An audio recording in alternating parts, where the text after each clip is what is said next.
কাজলকে ছাড়া তো তোমার চলেই না। কারেন্ট চলে গেলে কাজল মোমবাতি নিয়ে আয়, মাথা ধরলে কাজল মাথা টিপে দে, পিপাসা পেলে কাজল পানি নিয়ে আয়।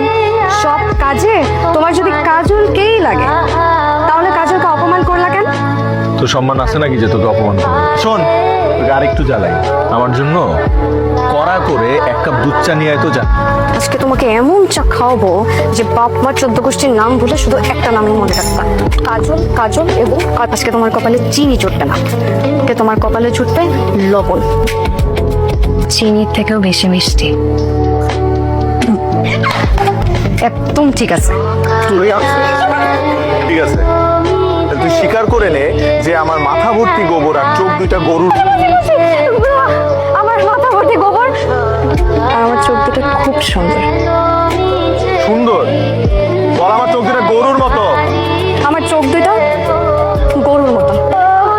তোরে যে খেয়ে বিয়ে করবে, মানে যেই অভাগা তোরে বিয়ে করবে তার তো জীবন পুরাই শেষ, পুরো কয়লা হয়ে যাবে। তুমি সেই অভাগা, তোমার সাথেই আমার বিয়ে হবে। তোমাকে পুড়িয়ে পুড়িয়ে কয়লা বানিয়ে ফেলবো, তারপর সেই কয়লা দিয়ে দাঁত মাজবো। আমি খাবো। আমি আগে বলছি আমি হবো। আমি খাবো। অসহ্য করে তুমি সবসময় এমন করো। তুমি ঠিকই বলেছো বড় মামা, ইলিশের ডিম খাবো দেখি তো পরীক্ষায় ডিম পেরেছি। তোর কিন্তু পেট খারাপ করবে, আমাকে একটু দে। করুক। আমি তো নজর দিব, এই যে নজর দিলাম। দাও। ইলিশের ডিম তো আমার পেটেই যাবে। কি মজা। ইলিশের ডিমও ভালো লাগে।